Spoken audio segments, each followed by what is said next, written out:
இன்று அவருடைய சத்தம். எழுதியவர் சகோதரர் சகரியா புனன் அவர்கள். நாள் மே 31. பூரண அன்போடு ஒருவரை ஒருவர் அன்பு கூர்ந்திட வேண்டும். பூரண அன்பினால் நிறைவதற்கு நாடாத பட்சத்தில் ஒருவருக்கொருவர் புத்தி சொல்லும் பகுதியை சிறப்பாய் செய்திட ஒரு காலம் முடியாது.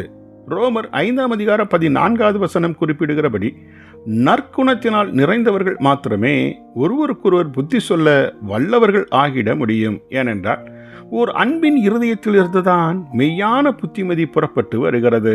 நாம் முதலாவது அன்பை நாடின பிறகுதான் தீர்க்க தரிசனமான புத்தி சொல்ல விரும்ப வேண்டும் என வாசிக்கிறோம். 1 கொரிந்தியர் 14:1-3 திவ்யமான அன்பே ஆவியின் கனியாக இருக்கிறது.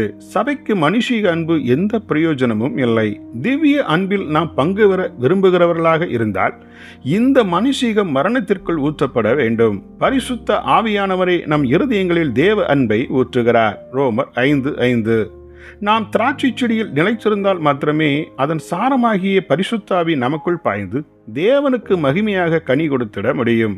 சபையில் இருக்கும் நாம் தேவனுடைய உயர்ந்த மேன்மைக்கு குறைவான யாதொன்றிலும் திருப்தி காணவே கூடாது. ஏனெனில் நமக்காக கொண்ட தேவனுடைய சித்தம் பிதாவும் குமாரனும் ஒன்றாயிருக்கிறது போல நாமும் ஒருமைப்பாட்டில் தேறினவர்களாய் இருக்க வேண்டும் என்ற ஆதங்கமாகவே இருக்கிறது. யோவான் 17:21-23 வரை உள்ள வசனங்கள். தங்களை விசுவாசிகள் என்று அழைத்து கொண்டு தாங்கள் ஏற்கனவே உயர்ந்த அன்பில் வாழ்வதாக தேங்கிவிட்டவர்களின் ஜீவியத்தோடு நம்மை ஒருபோதும் ஒப்பிட்டு பார்த்து விடக்கூடாது.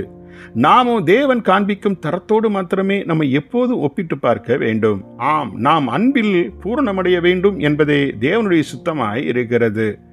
இயேசு நம்மை அன்பு கொண்டது போலவே நாமும் ஒருவரையொருவர் அன்பு கொண்டால் அவர் ஒளியில் இருக்கிறது போலவே நாமும் ஒளியில் நடந்து ஒருவரோடு ஒருவர் ஐக்கியப்பட்டிருக்க முடியும். அப்போது சபையாயிருக்கும் நம் நடுவிலிருந்து பிரகாசமான வெளிச்சம் ஒளி வீசிடும்.